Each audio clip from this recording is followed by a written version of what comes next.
자, 문제가 어땠나 한번 살펴보겠습니다. 자, 이 시간에는 TAT 2급 제29의 기출문제에 실무 이론평가 문제 같이 풀어보는 시간입니다. 1번 문제 보겠습니다. 주식회사 한공은 2015년 1월 1일에 내용연수 10년으로 추정되는 특허권을 40만원에 구입했다. 네, 2015년 1월 1일 40만원에 구입했습니다. 10년이 내용연수다. 2019년 1월 1일에 동특허권의 보호를 위해 추가비용 6만원이 발생하였다.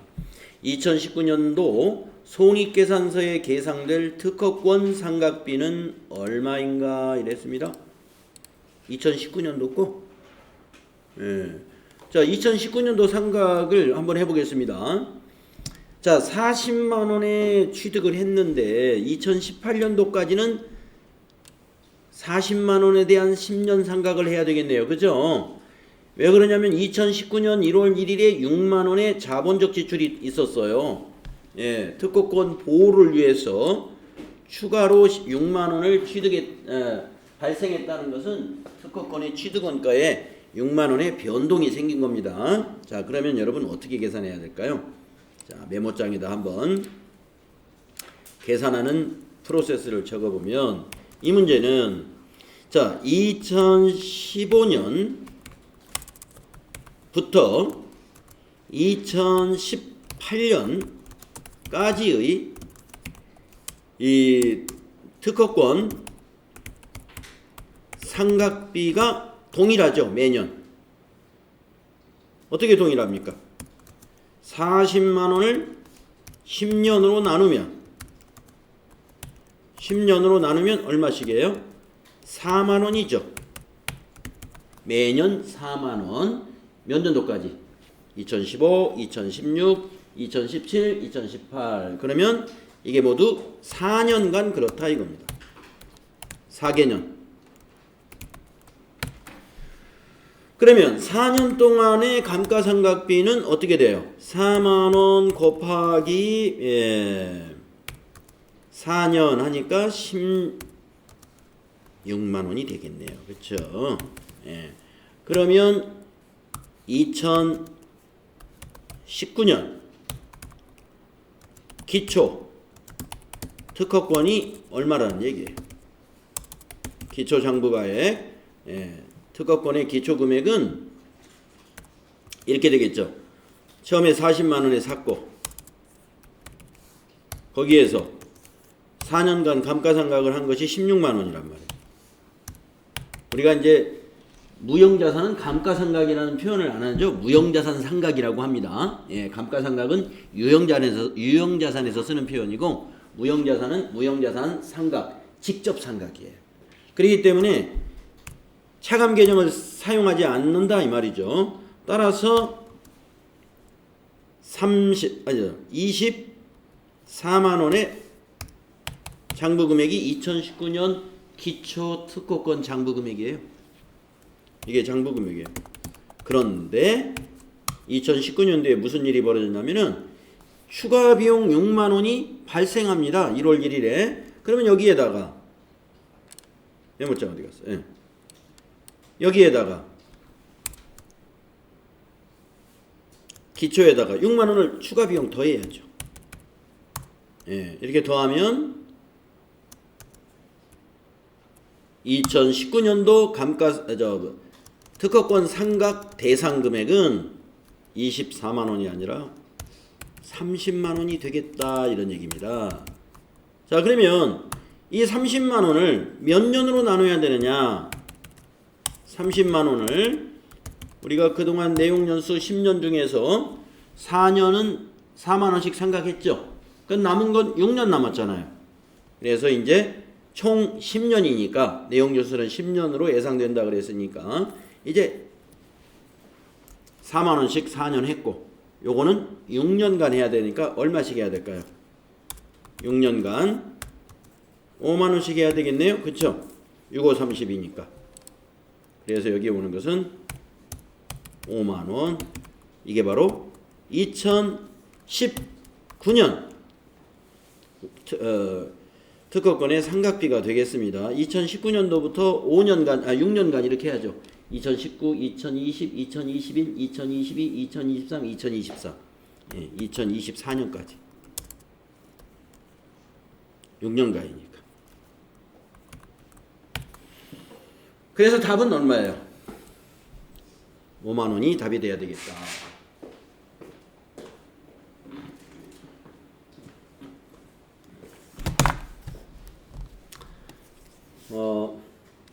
제가 설명을 하면서 풀었기 때문에 시간이 이렇게 걸리지만 여러분은 뭐 계산기구 뚝딱뚝딱 하고 나면 요 1분 안에 5만 원 찾아낼 수 있죠? 네. 그래서 답은 4번이 답이다. 다음에 2번 문제 보겠습니다. 다음은 주식회사 항공의 상품 취득 관련 자료이다. 12월 15일 현재 상품 취득 원가를 계산하면 얼마냐? 이 정도 문제는 상품 취득 원가 이건 FAT 1급 수준의 문제죠. 그렇지 않나요? 자, 취득 원가는 외상으로 1000개를 단가 1000원에 샀어요. 그러면 이게 100만 원이죠. 1000개 곱하기 단가 1000원 하면 100만 원에 샀습니다. 운반비는 취득 원가에 더해야 되죠. 10,000원 더하고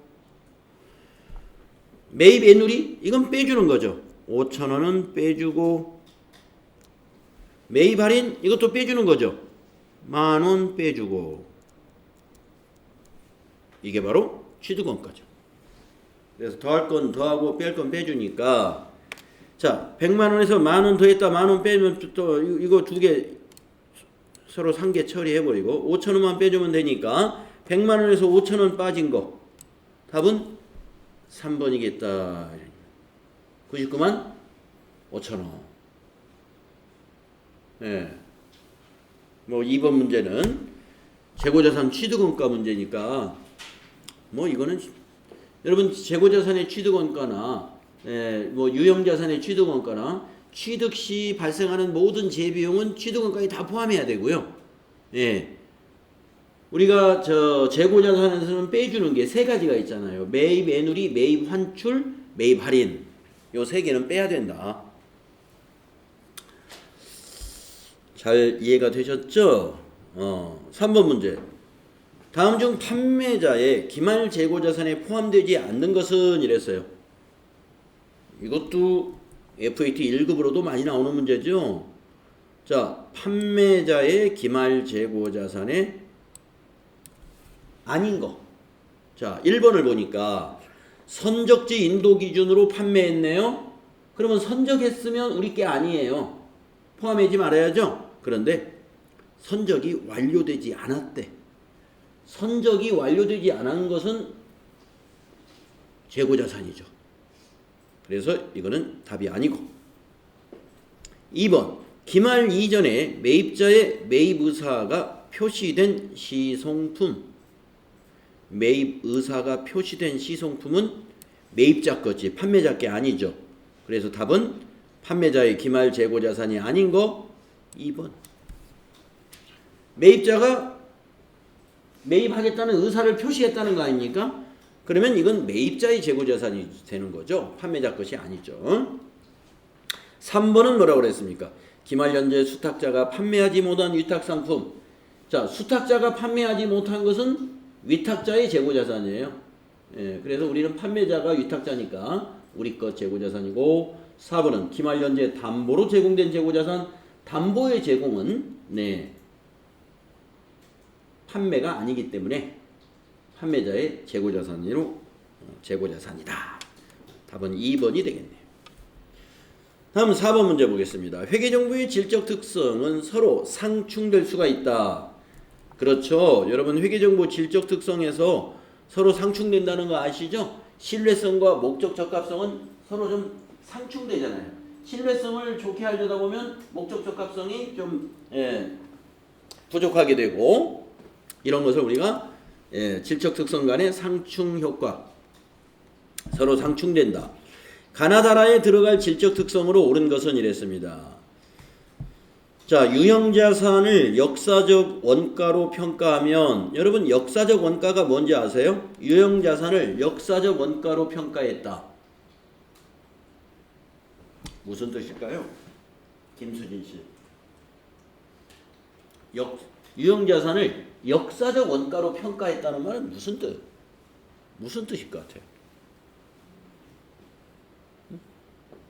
역사적 원가로 평가하느냐, 시가로 평가하느냐, 이렇게 두 가지로 만약에 비교한다면 시가로 평가한다는 말은 무슨 말인지 알죠?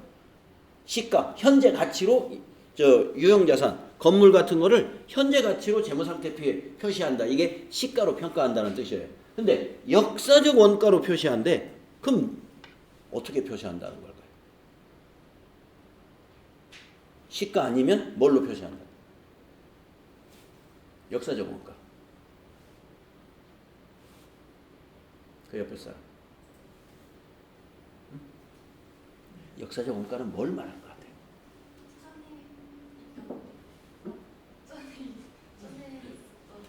전에 있었던 원가?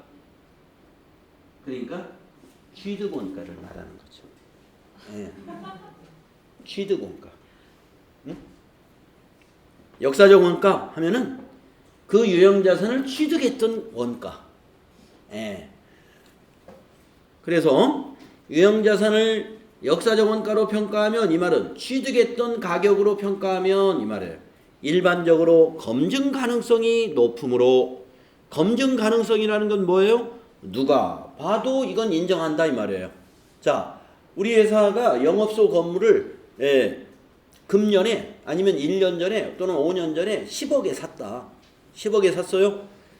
그 5년 전에 산 증빙, 세금계산서가 있습니다. 그러면 어떻게 해요? 누구든지 이건 10억짜리 건물 확실해. 검증이 가능하죠. 그 얘기입니다. 자, 역사적 원가로 평가하면 일반적으로 검증 가능성이 높으므로 측정의 무엇은 높아지냐 이거예요. 검증 가능성이 높으면 신뢰성이 높아지죠. 믿음이 가잖아요. 그래서 가번은 신뢰성. 3, 4번에 답이 있어요. 높아지나 무엇이 낮아질 수 있다. 자, 신뢰성하고 상충되는 게 목적 적합성이에요. 지금 3, 4번이 같이 가고 있어요. 그 다음에 세 번째 줄, 시장성이 없는 유가증권에 대해 시장성이 없다는 유가증권이 뭘까요? 자, 유가증권은 여러분 주식이나 채권을 말하는 거죠. 그러면 시장성이 없다는 말은 무슨 뜻이죠? 조미소 씨, 시장성이 없다는 말은 무슨 말일까요?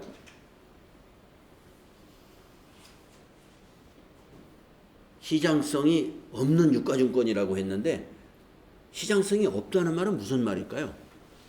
좀 다른 말로 바꾸면 팔릴 가능성이 낮다. 예? 그냥 팔릴 가능성이 낮다 이 말이에요. 그러니까 우리 회사가 가지고 있는 주식이 하나 있는데 이게 상장 주식이라면은 시장에 내놓으면 바로바로 거래가 일어나지만 비상장 주식, 예를 들어서 내 동생이 만든 주식회사의 주식을 내가 갖고 있어. 근데 내 동생이 설립한 주식회사는 아무도 몰라. 다른 사람들은. 예. 뭐 이천에 땡땡 건설이라는 회사인데 그런 회사 어디 있어? 이렇게 잘 모른단 말이에요. 소규모의 비상장 주식회사, 법인의 주식 같은 거. 이런 것을 우리가 쉽게 말해서 시장성이 없는 유가증권이라고. 그건 아는 사람이나 살 수 있어. 내 동생이 어떤 사람인지 알아야 그 사람이 앞으로 이 사업을 계속 할지, 그 사람이 좀 이 사업을 잘 발전시킬지, 비전이 있는가 이런 걸 알 수가 있는데 일반 사람들 여기 옆에 뭐 용인이나 양평만 가도 아무도 모른단 말이에요. 거기 이천에 땡땡건설 김 사장을 아무도 몰라. 그러니까 그 주식이 팔리겠어요? 이 주식 사라 그래도?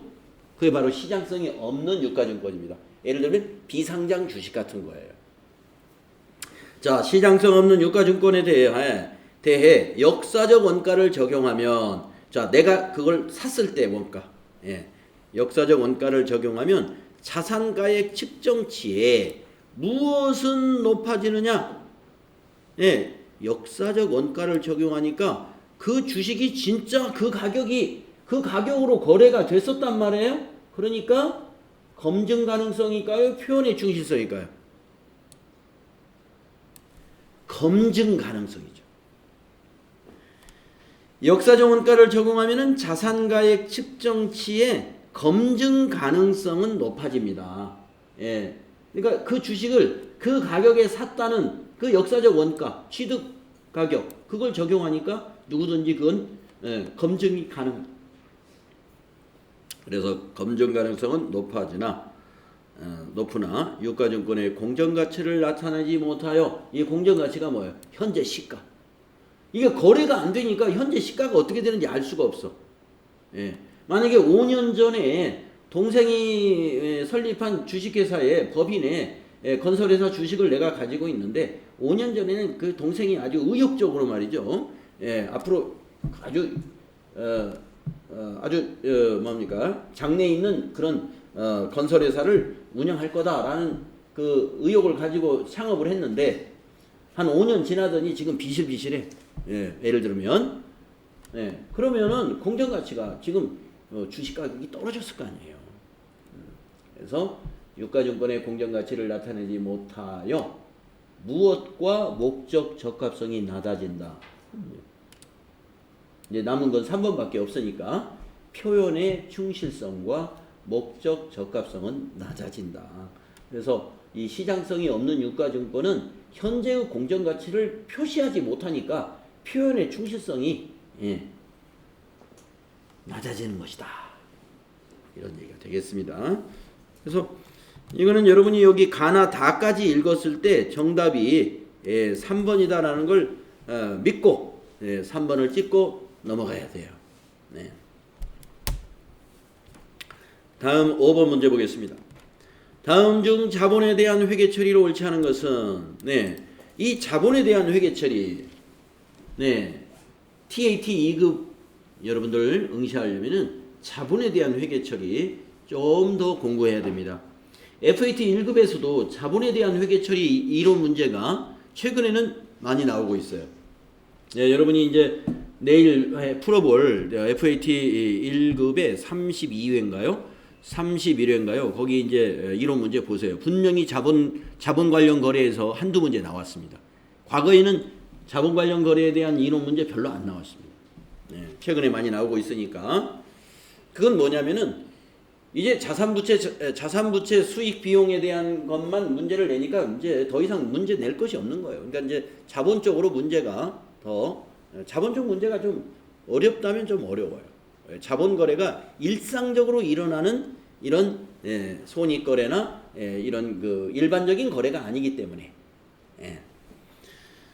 자, 옳지 않은 거 찾으라고 그랬죠? 1번 유상증자 시, 여러분 유상증자가 뭔지는 아시죠? 주식을 유상으로 발행하는 겁니다. 증자니까 자본금을 증가시킨다는 거잖아요. 자본금을 증가시키려면 어떻게 해야 돼요? 법인은 주식을 발행해야 자본금이 늘어나는 거예요. 그래서 유상으로 증자했다. 주식을 주주에게 팔았다 이 말입니다. 자본금의 액면 금액을 초과하는 금액은 주식 발행 초과금으로 회계 처리한다. 너무나 당연한 말씀. 다음에 2번. 자기 주식 취득 시 이익 잉여금 총액의 변동은 발생하지만 자기 주식을 취득하는데 왜 이익 잉여금이 변동이 일어나죠? 자, 여러분 잉여금에는요. 이익 잉여금과 자본 잉여금이 있어요. 이익 잉여금은 어디서 오는 거예요? 손익에서 오는 거예요. 당기순이익이 발생하거나 결손금이 발생했을 때 이익 잉여금으로 유입이 되죠. 그 다음에 이익 잉여금의 변동이 일어나려면은 자기 주식을 취득해서는 안 되고 이 이익 잉여금을 가지고 배당을 하면 이익 잉여금이 또 줄어들죠. 그렇죠? 지금 이거는 자기 주식을 취득했다고 했기 때문에 배당을 한 것도 아니요 손실이나 이익이 난 것도 아니니까 변동 안 일어납니다. 그 다음 자기 주식 처분 시 발생한 손익은 이익 잉여금으로 반영된다. 자기 주식 처분 시 발생한 손익은 이익잉여금에 반영되는 것이 아니라 어디에 반영되느냐면은 자본 조정에 반영되죠. 자본 조정. 자기 주식 처분 손실, 여러분 개정 과목 외울 때 자기 주식 처분 손실은 어디로 분류해서 외웠어요? 자본 조정 항목입니다. 그래서 옳지 않은 것은 2번이에요. 예. 자, 자기 주식 취득에 관한 문제 하나 내볼까요? 네. 어제 문제를 푸는 것 같은데? 네. 이 앞에 28회 문제에서 나오지 않았나요? 네, 28회 문제에서. 네.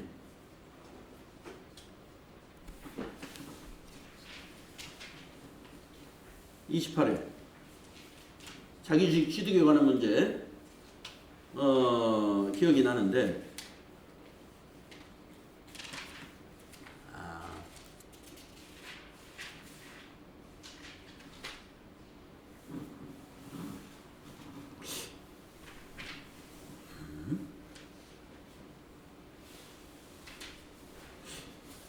어디에서 28회가 아니었나요?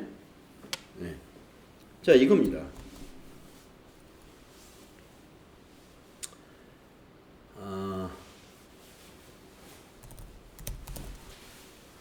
어제 이런 유사한 문제 풀었었는데 경영권 방어를 위해서 그 문제 어디서 봤죠? 179쪽이요. 네, 그러면 예, 이걸 179쪽으로 679쪽으로 한번 돌아가 보세요. 예, 679쪽. 네, 분명히 어제 수업 같아가지고요. 예. 자, 679쪽으로 돌아가 봅시다. 예. 자기 주식 처분 시 회계 처리가 어떻게 되는지 한번 보세요. 예, 여기 있네. 예. 이게 실무 문제로 나왔군요. 예, 자본거래 3점짜리. 네, 그래서 이게 뭐였냐면은 자기 주식 취득을 위한 이사회 결의 내용이 이렇게 됐는데, 예, 이거에 대해서 자기 주식 취득에 관한 거래 자료를 입력하라는 문제가 나왔어요. 그때 우리가 이걸 어떻게 입력했었냐면 어제 일반 전표에다가 자, 이걸 그대로 한번 경영권 방어를 위해서 이제 자기 주식을 취득했다는 거 이건 이제 지우고 답만 한번 분계만 한번 써보겠습니다. 네, 어떻게 하기로 했냐면 30만 주를요. 액면가는 10,000원짜리인데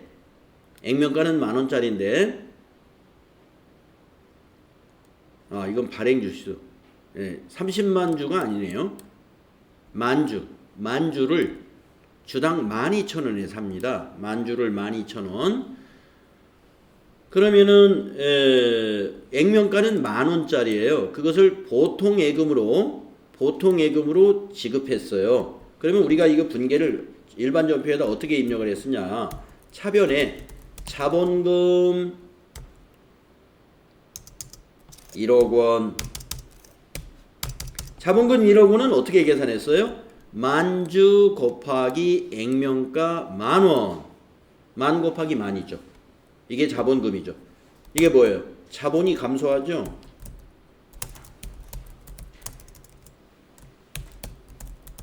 자본 감소. 그리고 죄송합니다. 자본금이 아닌데. 이거는 자본금으로 하려면 이건 어떻게 해요? 우리 주식을 사가지고 소각했을 때죠. 이건 감자가 아니라 우리 자기 주식이죠. 자기 주식. 자기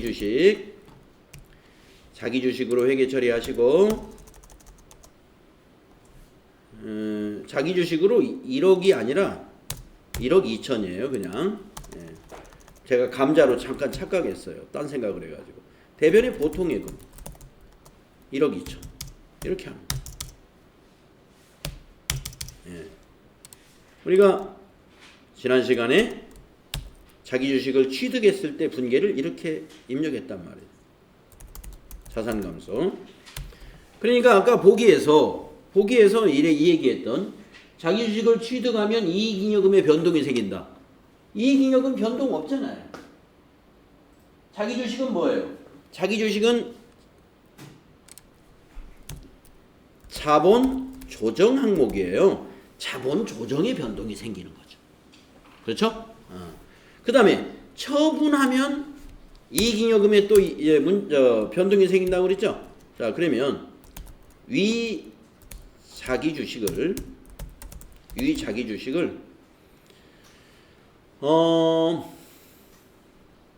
1억 원에 팔았다고 보겠습니다.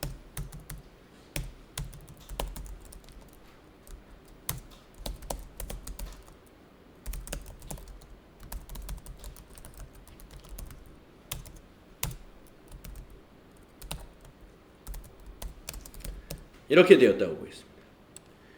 자, 1억 2천에 샀던 이제 경영권 방어를 위해서 사두었는데 이제 경영권 방어가 끝났어요. 잘 해결됐어요. 그래서 이제 다시 처분을 합니다. 그런데 좀 싸게 팔았어요. 시장 가격이 떨어져 가지고. 그러면 차변의 보통예금이 얼마가 들어요? 1억 원이 들어오죠. 1억 원에 팔았으니까. 그러면 대변에 자기 주식은 얼마짜리를 파는 거예요? 1억 2천짜리를 파는 거죠. 그러면 2천만 원이 뭐냐? 자기 주식 처분 손실이 오는. 이게 2천만 원. 자기 주식 처분 시 회계 처리는 이렇게 됩니다. 이렇게 되는데 결합관계를 한번 적어볼까요? 처분 시 어떤 변화가 일어나는지. 자, 처분 금액은 1억 원, 통장에 들어온 것은 자산 증가죠. 자산 증가. 대변의 자기 주식은 자본 증가죠. 자기 주식이 대변에 가니까 자본 증가. 자본 증가 중에 뭐예요? 자본 조정의 증가가 되는 거예요. 그리고 자기 주식 처분 손실은 어디에 해당돼요? 자본 감소에 해당이 되죠. 자본 감소, 어느 자본? 그 중에서도 자본 조정의 감소다. 자, 자기 주식 처분 손실도 자본 조정, 자기 주식도 자본 조정입니다. 아시겠어요? 네. 그래서 우리가 자기 주식을 처분했다. 그러면 자본 조정의 변화가 일어납니다. 자본 조정이. 자산의 변동이 있을 수 있고요. 만약에 처분할 때 1억에 판 게 아니라 1억 5천에 팔면은 3천만 원만큼의 이쪽 대변에 자기 주식 처분 이익이 나타납니다. 그러면 자기 주식 처분 이익은 자본 증가예요. 자, 자본 증가는 자본 조정이 아니고 뭘까요? 자기 주식 처분 이익이 만약에 났다면 자본 잉여금이죠. 자, 5번 문제로 다시 돌아가겠습니다. 695페이지. 자, 그래서 최근에 자본 문제 FAT 1급, TAT 2급 할 것 없이 계속 많이 나오고 있으니까 이런 문제 좀 여러분이 집중적으로 좀 연습이 필요하고요. 3번 주식 배당은 총 자본에는 영향을 주지 않지만 이익 잉여금을 감소시킨다. 아까 그랬죠. 주식 배당을 했다든가 현금 배당을 했다든가 배당을 실시한다는 것은 이익 잉여금을 가지고 배당을 하는 거예요. 그렇기 때문에 이익 잉여금은 감소합니다. 그러나 총 자본, 자본 총액에는 변화가 없어요. 변화가 없어요. 왜 그럴까요? 이익 잉여금이 줄어들면서 그대로 주식 배당은 뭐로 가는 거예요? 자본금으로 가는 거죠. 그러니까 자본금도 자본이요, 이익잉여금도 자본이기 때문에 자본의 총액에는 변동이 안 일어납니다. 그런데 주식 배당이 아니라 현금 배당은 어떻게 될까요? 자본 총액의 변화가 일어납니다. 현금 배당은 이익잉여금으로 현금으로 주는 거란 말이죠. 그게 자산이 감소해버리죠. 그러니까 그거는 총 자본에 영향을 줍니다. 현금 배당은. 하지만 주식 배당은 총 자본에는 영향이 없다. 그 이유 아시겠죠? 차변의 이익잉여금, 대변의 자본금이 되니까 그래요. 이 분계가. 그 다음 4번. 주식 배당은 발행 주식의 액면 금액을 배당액으로 하여 회계 처리한다. 네. 우리 주식 배당은요. 액면 금액으로 회계 처리합니다. 주식 배당이니까 돈 받는 거 아니란 말이에요. 주주에게 그냥 주식을 논아주는 거예요. 그렇기 때문에 우리가 자본금만 늘려주는 거예요. 자본금만. 그러면 자본금 늘려주는 게 뭐예요? 액면 금액이잖아요. 액면 금액으로 회계 처리한다. 맞다. 다음 6번. 주식회사 한국은 19년 4월 1일에 만기가 1년인 정기예금을 1,000만 원에 애치했습니다. 1,000만 원을. 이자율은 5%이고요. 이자 및 원금은 만기 일시 수령입니다. 2019년 말 재무상태표에 계상될 미수수익은 얼마인가? 네, 미수수익은 월할로 계산한다. 네, 제가 엊그제 결산 문제 여러분 평가할 때 이와 유사 문제 하나 냈죠? 예. 뭐 정기예금에 가입을 했는 차입을 했다. 이건 예금이군요. 이건 예금이고 제가 결산 문제 첫 페이지에 냈던 것은 아마 차입을 했다고 냈을 겁니다. 예, 차입을 했다. 그래서 12월 이자를 지급하지 않았다. 뭐 이렇게 냈던가 하여튼 그랬을 거예요. 이와 하여튼 비슷합니다. 자, 여러분들 이런 거 할 때요. 이 월할 계산하는 방법. 예. 그래서 엊그제 차입금 문제는 보니까 1년치를 다 계산하신 분이 몇 사람이 상당히 많이 발견했어요, 제가. 한 달치 이자 75,000원만 계산을 해야 되는데 결산. 네. 생각난 김에 제가 이거 채점하면서 네. 어디? 예, 이 문제입니다. 화면을 좀 키우겠습니다.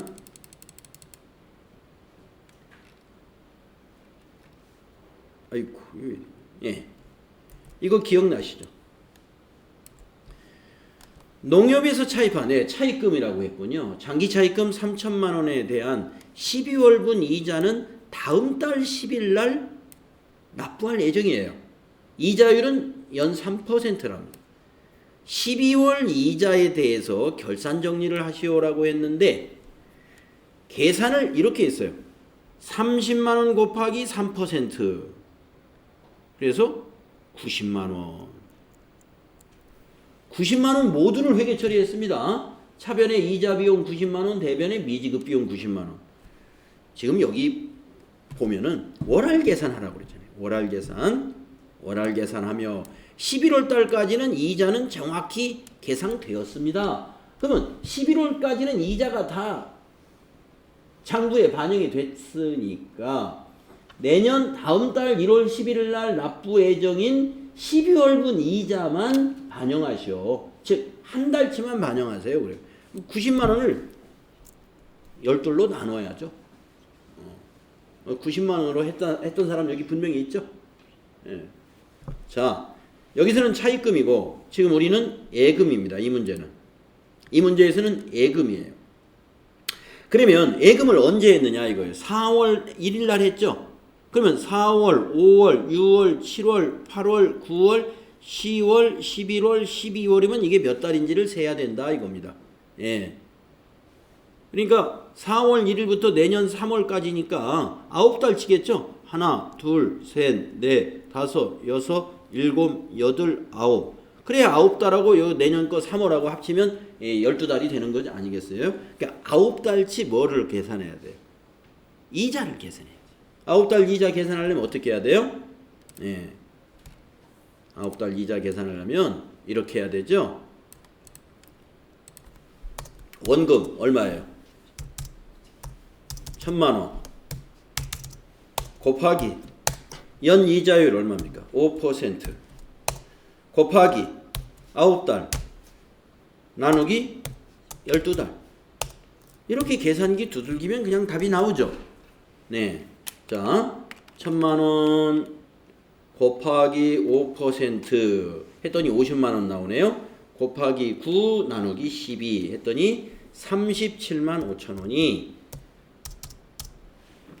연리 5%로 1,000만 원을 예금했을 때 9개월분의 이자가 37만 5천 원이니까 미수수익은 얼마냐? 37만 5천 원. 이렇게 월할 계산은 하는 거 정확히 좀 알아두세요. 답은 1번입니다. 자, 다음은 7번 문제 보겠습니다. 다음 대화 중 선생님의 질문에 올바르게 대답한 학생으로 묶은 것은 이랬어요. 자, 대손삼각비가 뭐니까? 대손삼각비가 해당됩니다. 이게 뭔 말이지? 선생님 질문을 먼저 읽어야지.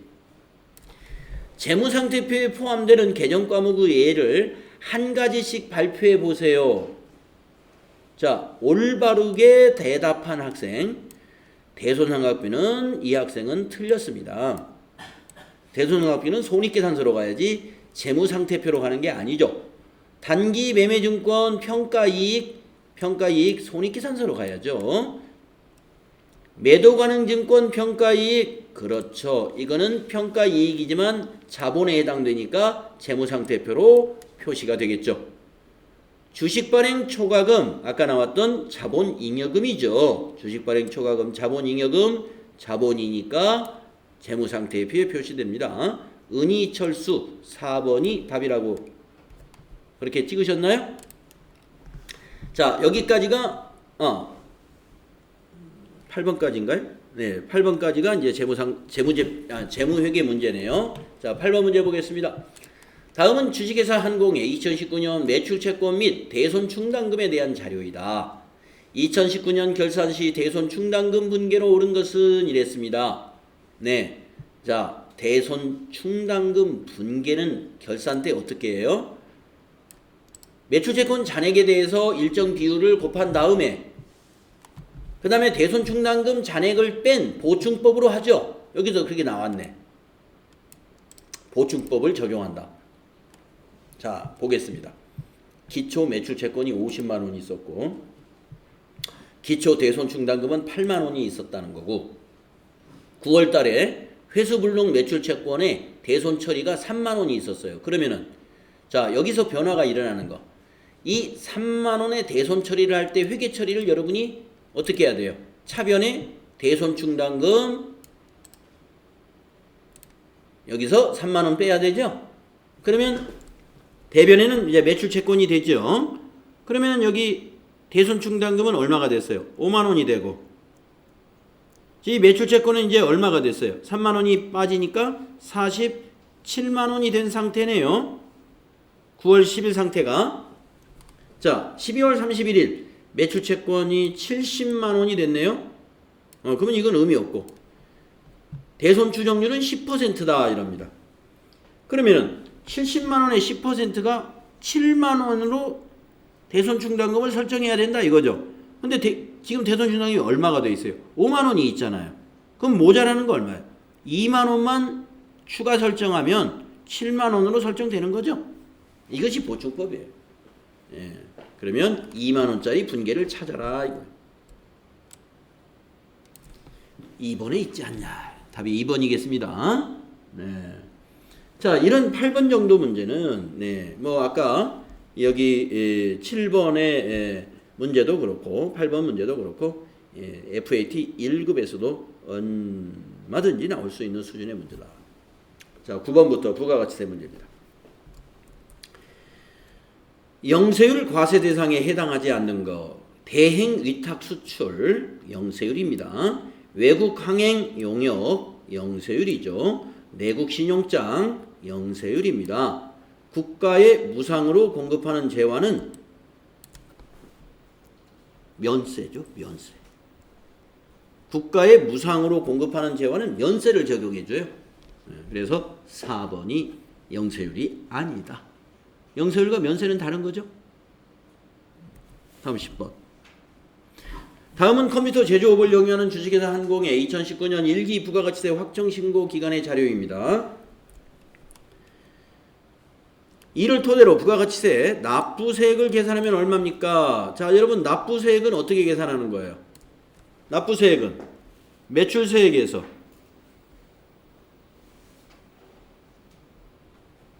매입세액을 빼야죠. 단 모든 거래는 부가가치세가 포함되어 있지 않고 필요한 세금 계산서는 적법하게 수취했답니다. 자, 매출세액 한번 구해보겠습니다. 자, 국내 매출 3천만 원에 매출세액은 300만 원. 300만 원. 직접 수출 세액이 없죠. 수출이니까. 컴퓨터 부품 매입액 이건 매입세액. 매입세액은 이쪽에서 볼까요? 100, 이건 즉 매입세액이 1100이네. 예, 그러면 이대로 다 매입액이 1100이면 1100에 10% 110만 원. 이거 매입세액입니다. 그다음에 배달용 1톤 트럭 구입액 1,500만 원. 이거의 10%니까 150만 원.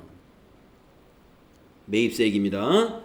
거래처 증정용 선물 구입액 300만 원은 선물이기 때문에 거래처 선물은 접대비 관련 매입세액으로 공제를 못 받습니다. 그러면 공제 받을 수 있는 것만, 자, 매출세액 300에서 빼기 260, 예? 260, 예, 2.6배 40만 원 납부해야 되겠네요.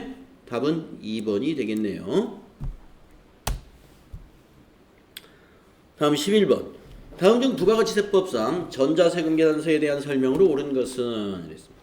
자, 1번. 전자세금 계산서 발급 명세는 발급일까지 국세청장에게 전송해야 한다. 틀렸네요.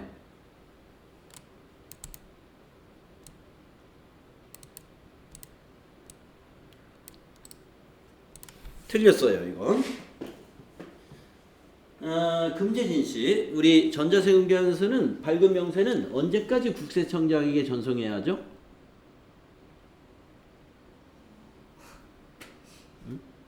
발급일까지 아니죠? 언제까지? 전자세금 계산서 전송은 일주일 이내? 일주일 이내라고 다음 날까지. 다음 날까지입니다. 네, 일주일 이내 이런 거 없어요. 네. 자, 전자세금 계산서는요, 국세청에 전송하는 건 발급일 다음 날까지예요. 그래, 이건 틀렸고. 자, 옳은 거 찾으라는 거예요. 2번. 공급받는 자의 성명은 필요적 기재사항에 해당한다. 아니죠. 아니에요. 공급자의 성명은 필요적 기재사항이지만 공급받는 자의 성명은 임의적 기재사항입니다. 3번. 전자세금 계산서를 발급 전송한 경우 세금 계산서 보관 의무는 면제된다. 그렇죠? 네. 우리가 전자세금 계산서인데 그거 인쇄해가지고 이렇게 보관을 하고 있어야 되나요? 그런 의무 없습니다. 예. 전자기 때문에 그거를 출력해서 보관할 필요가 없다, 이런 얘기입니다. 그래서 3번이 맞았네요. 전자세금 계산서 발급 전송한 경우는 보관 의무가 없어요. 다음 4번. 모든 개인 사업자는 전자세금 계산서를 의무 발급해야 한다. 틀렸죠? 모든 개인 사업자는 아닙니다. 개인 사업자의 경우는 직전 연도 공급가액, 과세 매출과 면세 매출의 합계액이 3억 원 이상인 개인 사업자에 적용이 되죠. 그래서 4번도 틀렸다. 답은 3번입니다. 다음 12번. 다음 중 금융소득에, 자, 12번부터는 부가가치세 문제가 아니라 이제 소득세 문제로 넘어가죠. 자, 금융소득의 과세 방법에 대하여 바르게 설명하고 있는 사람은, 자, 부부의 금융소득 합계액이 200만 원을 초과하면 종합과세 대상이다. 틀렸어요. 여러분, 우리 소득세는 부부 합산입니까? 개별과세입니까? 개별과세예요. 예. 우리가 금융소득 2천만 원 뭐 초과 미만 이거 따질 때,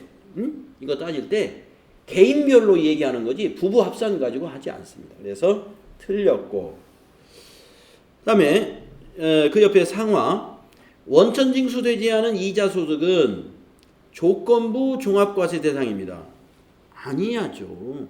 원천징수를 안 했으면 조건부가 아니라 무조건 종합과세. 원천징수 안 했으니까. 그 다음에 지섭이 비실명 금융소득은 무조건 분리과세돼. 맞았습니다. 비실명 금융소득은요, 소득세율이 높습니다. 최대 90%예요. 그러니까 이걸 분리과세해야만이 여기다가 고율의 세금을 부과할 수가 있죠. 근데 종합과세 해버리면 어떻게 돼요? 종합과세는 최하 6%부터 42%까지 있단 말이에요. 금액이 작아지면 세율이 뚝 떨어져 버려요. 그래서 비실명 금융소득에 대해서 고세율을 적용하고자 하는 취지가 있는 건데 종합과세하면 곤란하겠죠. 그래서 이건 무조건 분리과세입니다. 그러면 지섭이가 맞았네요. 그러면 은희는 뭐가 틀렸을까요? 금융소득의 필요경비는 인정받을 수 있어. 네. 금융소득이 필요경비 인정되나요? 안 됩니다. 금융소득은 필요경비를 인정하지 않는다. 그래서 틀렸습니다. 다음에 13번. 소득세법상 기타소득에 해당되지 않는 것은, 자, 기타소득 기억나시나요? 자, 1번 물품 또는 장소를 일시적으로 대여하고 사용료로서 받는 금품. 일시적이니까 사업소득은 아니겠죠? 예. 만약에 물품을 말이죠, 계속적으로 대여하면 그거 대여 사업자예요. 예. 그러면 이건 일시적인 거니까, 뭐 기타 소득, 이거 물품 대여라는 거 기타 소득에 열거되어 있는지 기억은 확실하지 않은데, 예. 일단은 일시적이라는 걸로 봐서 일단 기타 소득 대상은 되겠구나. 2번 공익사업과 관련하여 지역권을 설정 또는 대여하고 받는 금품. 이거 사업소득인가요? 기타소득인가요? 기타소득. 저작자가 자기의 저작권의 양도 또는 사용료의 대가로 받는 금품. 네. 기타소득. 계약이, 아니다. 그러면 다 기타소득. 계약의 위약 또는 해약으로 받는 위약금. 이건 기타소득 확실하죠. 네. 자, 여기 기타소득이 아닌 게,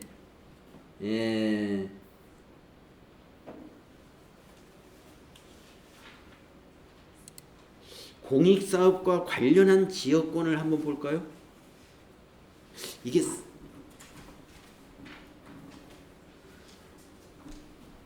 공익사업과 관련된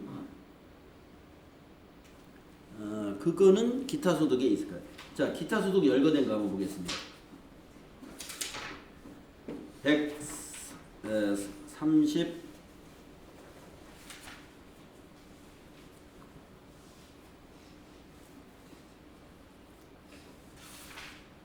기타소득 열거된 표가 127페이지, 8페이지. 그 부분에서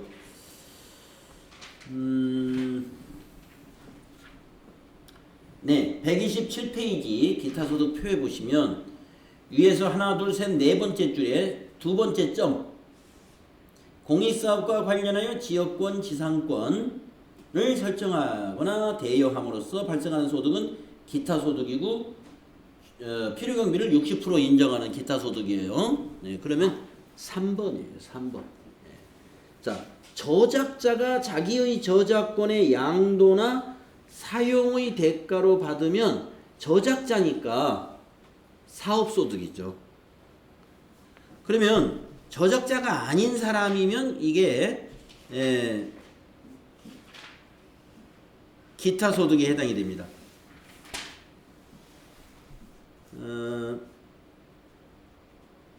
기타소득 열거의 저작자가 아닌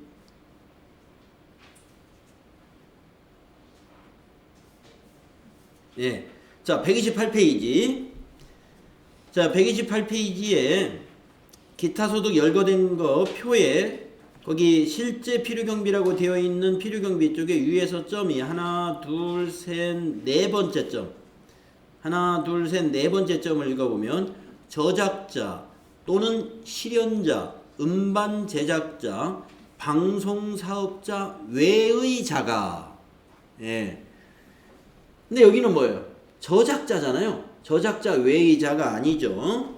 그래서 저작자 외의 자가 저작권이나 그런 저작권의 사용의 대가로 받았다면은 그것은 기타 소득이에요.